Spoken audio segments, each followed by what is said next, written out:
dalam beracara, yang mana yang paling mengesankan atau berarti untuk seorang Prof. Yusril? Ketika saya menguji undang-undang tentang Kejaksaan Agung, itu yang memang banyak diingat oleh orang ya pada waktu itu. Jadi saya menganggap bahwa Jaksa Agung itu tidak sah pada waktu itu. Oh, yang itu ya, kasusnya Basili Arief? Masih Hendarman Supanji. Hendarman Supanji, ya, oke. Tapi saya bisa melakukan itu karena saya punya legal standing. Saya dinyatakan tersangka oleh Kejaksaan Agung. Jadi saya mau diperiksa. Nah, teman-teman advokat kan solider, Pak Magdir Ismail, almarhum Muhammad Assegaf, Teguh Samudra dan lain-lain. Datang. Gimana ini? Yusril, ya mau datang besok? Saya datang lah. Saya bilang, itu cari mati gitu. Itu datang di kerangkeng langsung Kejaksaan Agung. Tenang aja, saya bilang kan. Jadi pagi-pagi saya di hotel di Jalan Mahakam. Jadi udah kumpul, datanglah Assegaf. Dia bilang saya, ini bener-bener nih Pak Yusril, Anda mau melawan? Iya, saya bilang. Udah gila katanya. Saya bilang, gini, saya bilang, Ami, manggilnya kan Ami. Gini Mi, saya bilang ya, saya ini ya, daripada mati kayak tikus diceburin di comberan, lebih baik saya mati dengan pedang terhunus. Saya lawan Kejaksaan Agung. Gila, kita rame-rame. Langsung saya ditanya sama almarhum Armin Shah sebagai direktur penyidikan. Dia tanya macam-macam, minta nama, alamat itu. Saya tanya, begini ya, saudara Armin Shah ya. Sebelum Anda ini jadi direktur penyidikan, diangkat sama siapa? Diangkat sama Jaksa Agung. Jaksa Agungnya siapa? Hendarman Supanji. Okay. Sebelum Anda tanya saya mau tanya, Jaksa Agung itu sah atau tidak? Kalau Anda jawab sah, saya jawab pertanyaan Anda. Tapi kalau Jaksa Agungnya tidak sah, Anda nggak berwenang untuk memeriksa saya. Bahkan Anda pun bisa saya persoalkan. Anda jadi direkturnya diangkat oleh Jaksa Agung yang tidak sah. Bisa aja saya ambil contoh begini. Kalau saya naik motor nih, di stop sama polisi. Saya tanya polisi itu, Anda ini polisi beneran atau polisi gadungan? Ya. Kalau dia tunjukkan bukti-bukti dia polisi, saya. Tapi kalau dia polisi gadungan, hak apa dia mau memeriksa saya? Makanya Anda jawab dulu. Kalau enggak, saya akan jawab. Tetap dikasih pertanyaan 40. Saya jawab, saya akan jawab pertanyaan ini kalau Jaksa Agungnya sah. Kalau tidak, tunda dulu. Terus. Konsisten. Hanya saya tinggalin Jaksa Agung, kunci itu, pintu Kejaksaan Agung itu. Di pintu, kita ambil besi, kita pukul. Datang wartawan penuh kan. Nah, yang lucu, Assegaf. Dia ngomong, buka itu, gembok itu. Ya, istri saya mau melahirkan sekarang, saya harus cepat-cepat pulang. Kata Assegaf kan. Besok dia cerita sama saya, mati saya katanya. Datang ke rumah saya, damprat sama istri saya. Istri saya nggak sadar, saya ngomong gitu, disiarin TV secara langsung.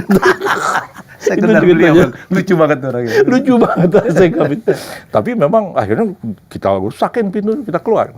Kita keluar dan saya mengatakan, sekarang Hendarman bilang, kalau Yusril mengatakan saya tidak sah, ayo kita buktikan di pengadilan. Saya bilang, saya ini sedikit-sedikit saya preman Betawi juga. Ente jual, aneh beli. Saya bilang, kita lawan di pengadilan. Besok saya lawan di MK. Kalah mereka. Dari mana ketidaksahan Jaksa Agung waktu itu, Pak Prof? Begini, Jaksa Agung itu kan anggota kabinet. Ya, pertama dipahami, undang-undang kejaksaan itu kan saya yang nyusun. Saya yang bawa ikut nyusun lah. Saya yang mewakili pemerintah, Presiden membahas undang-undang kejaksaan itu sampai selesai. Jadi kan saya hafal A sampai Z. Nah, di situ ya Jaksa Agung itu disebut berapa jabat lamanya. Dalam draft kita bilang 5 tahun. Pansusnya itu dipimpin sama Andi Matalata. Andi Matalata bertanya, Menteri Kehakiman, ya Jaksa Agung itu anggota kabinet atau bukan? Saya bilang selama ini anggota kabinet. Dari zaman Pak Harto sampai sekarang Jaksa Agung itu anggota kabinet. Dikatakan bagian dari kabinet lah ya, anggota kabinet. Mengangkat, saya bilang ya, mengangkat misalnya Andi Galip ya sebagai Jaksa Agung Republik Indonesia dengan status setingkat Menteri Negara.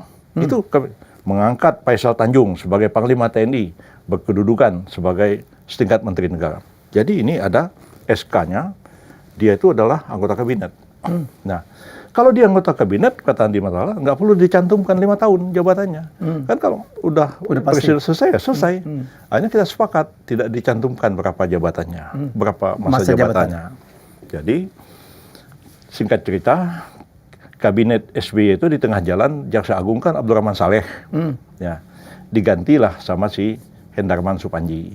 Nah, jadi Hendarman Supandji itu PAW antar waktu menggantikan si Abdurrahman Saleh. Abdurrahman Saleh. Okay. Sampai akhir masa jabatan SBY yang pertama.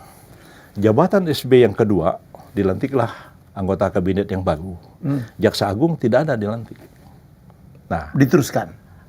tidak ada dilantik. Dilantik ya. Nah, lantas pernah ditanya sama DPR, Pak Hendarman, Bapak itu dilantik nggak sebagai Jaksa Agung? Untuk jabatan yang baru. DPR. Ya, DPR ya. Karena dia tuh jadi Jaksa Agung langsung tanpa pernah dilantik, tanpa ada SK. Nah, katanya ya saya begini, kata Hendarman waktu itu.